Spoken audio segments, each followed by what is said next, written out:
Open source, code-based software development frameworks are pretty critical to the way we build software today, right? You only have to look at, there's a blizzard of new frameworks that are coming out every year. And the amount of code that's being built on top of them, you know that this is, the case.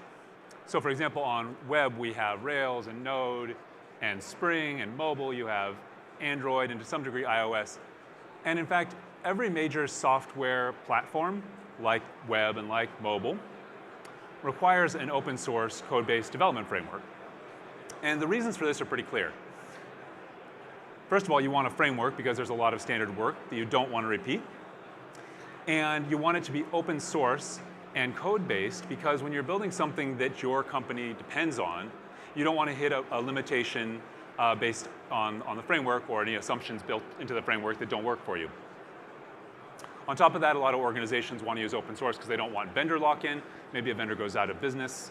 Maybe they just de-emphasize the product that you depend on, or maybe they change their pricing in a way that doesn't work for you. But despite all this, clear value and widespread adoption of these types of frameworks, has there ever been an open source, code-based software development framework for data? No, there hasn't. And so as a result, data work today is built on proprietary frameworks and on GUI frameworks, or most commonly, no framework at all.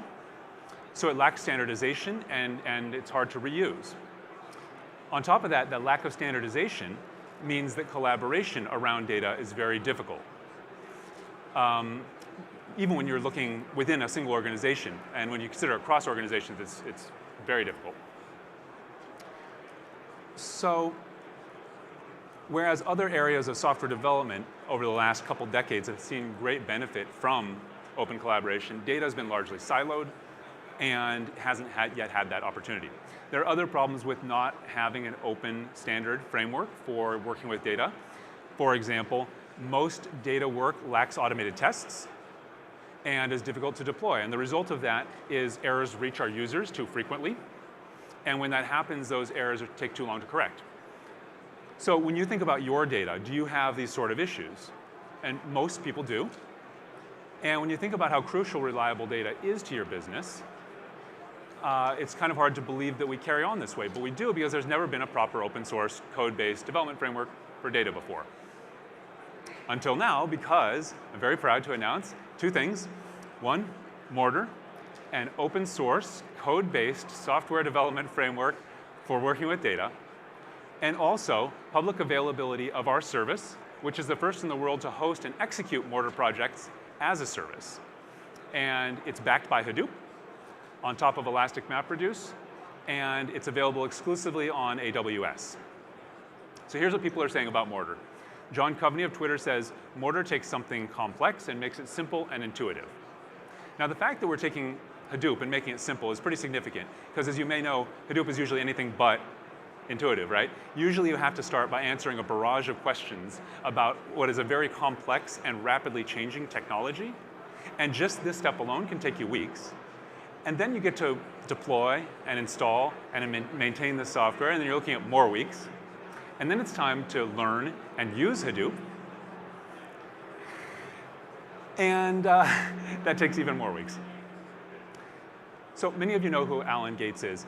He's a leading light in big data right now. He's one of the co-founders of Hortonworks. He also open sourced Pig, which is a hugely popular Hadoop technology that Mortar builds on. And he has this to say: our focus in designing Pig has always been to make Hadoop easy. Mortar's approach is right on. So the next question is, can Mortar help you? Well, Mortar's built on Hadoop, which shines when you have a lot of data to process. So do you have a lot of data waiting for analysis? Can you think of exciting things you could be doing with your data? And is that data in AWS? For example, in S3 or Mongo? And if it's not in AWS, are you willing to put it there? And if you're not willing to put it in AWS, probably at the wrong conference. It doesn't really matter whether your company is big or whether it's small or what industry you're in, because we have customers using it for ad tech and for finance, for doing research like election analysis and processing machine events. What matters is that you have a lot of data sitting in AWS that you should be using better.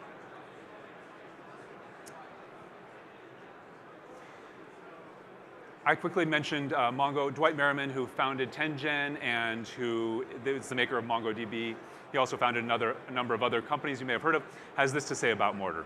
Mortar fits right in with our vision of the future. With this exciting launch, MongoDB users can now also seamlessly use Mortar. Okay, I'm going to show you the framework itself.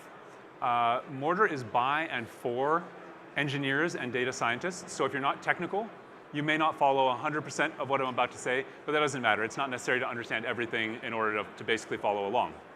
First thing we're going to do, we're going to install Mortar. It takes just one command. With that done, we're going to make a brand new Mortar project. Mortar new my project.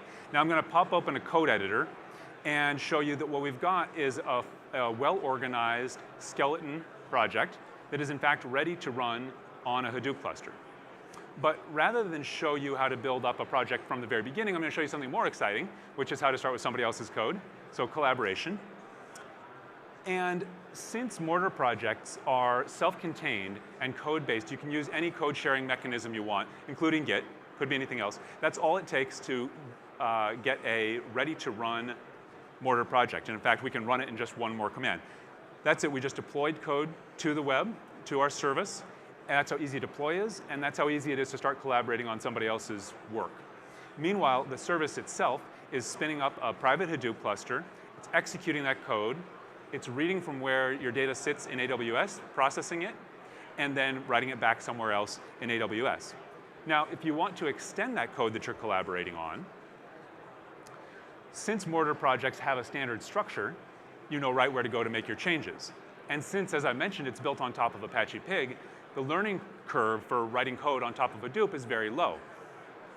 So this is what Pig looks like. Any engineer or data scientist will find it familiar because it looks like a procedural SQL. But let's say you don't know exactly what it does. Maybe it's something you just wrote and you're experimenting. Maybe it's somebody else's and you're picking up and you need to know what it does before you extend it. You can either try and figure it out, or Mortar can actually tell you what this code will do with Illustrate. And what Illustrate does, you can actually run Illustrate from the command line. Or what I'll do here is we actually just bound Illustrate into our own editor. What's happening is Illustrate's automatically creating a set of data that will exercise that code so that you can see every single execution path and every step that's happening within every execution path. And so this is a huge deal for understanding that your code, in fact, does what you think it does. It's a huge deal for being able to quickly collaborate on somebody else's code. And maybe best of all, it gives you a way to write automated tests because it gives you step-by-step visibility into every single execution path.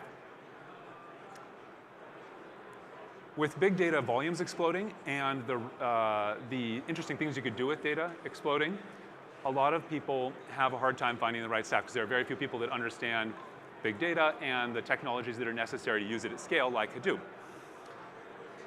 So we talk to folks a lot, and they say, well, I depend on Python to do my data work because I use NumPy or NLTK or any other Python library. But unfortunately, Python doesn't work very well with Hadoop, and I'm forced to choose between the tools I know and Hadoop. So we've been hard at work extending Hadoop technologies so that now Python works seamlessly with Hadoop. All you have to do is declare the libraries you need, and you can immediately use them. And Mortar is going to take care of the rest. Real quick, here's what we just saw. So in one single command, we installed Mortar. Then with one more command, we created a brand new, fully executable skeleton project. Then we set that aside and got someone else's project. Then we ran that project on our own private Hadoop cluster. And then we asked Mortar Illustrate to show us what the code would do step by step through every execution path. Finally, I showed you that you can use the libraries and code that you depend on directly on Hadoop. So what all this means is you can get to solution quickly with the staff you have, and they can work together easily. Speaking of easy, we offer a zero install way to use Mortar service. You can do everything directly through the browser. Here's what it looks like. There's a dashboard to give you an overview of everything you're doing. There's history of everything you have done in the past. And there's an editor that looks a lot like writing code locally. There's more to it, but what I want to do is give you the 1-hour challenge. What this is I challenge you to log in and using just the browser, connect to your data that's in AWS, and start processing it on Hadoop. Most people can actually do this in a matter of minutes and then be productive with Hadoop in an hour, which is a big deal. So you may be wondering, how does Mortar fit in with other tools, like your stream processing or your analytics or your visualization tools? We do all that through rich APIs. And you may be thinking about, what about speed? Does Hadoop still run full speed if you're using Mortar and our service? Yes, we provide a bunch of tools and services, but you're actually running full speed directly on Hadoop. So we think Mortar is revolutionary, not just because of the way that it gets you started so quickly, and the way that it keeps you productive as you grow through standardization and reuse. Not even just because it brings real collaboration to data, which has been missing for so many years, through Git or any other revision control mechanism that you like. It's also open source, which means you're not locked into a vendor. You always control your code and your data. And on top of that, it's easy to budget for, because we actually have 4 different tiers that range from totally free to pay as you go, which is a great way to be productive with Hadoop at scale for a super low cost, on up to enterprise tiers that offer a reduced hourly rate and live support. If you want to come by our kiosk, we will give you a code. If you like the look of this enterprise tier, we'll give you a code that'll give you 1 month of enterprise service, and we'll waive the subscription fee. So if you've been waiting to start those high-value strategic data projects because you're concerned about large upfront cost of time or money, or because you don't think you have the right staff, or you don't want to build something unmaintainable, or you don't want to be locked into a particular vendor, you actually don't have to wait anymore, because you're just 60 minutes away from processing your data at scale with Mortar. So we're super excited about what Mortar means to the future of data. Want to talk to you afterwards and make it happen. Thanks.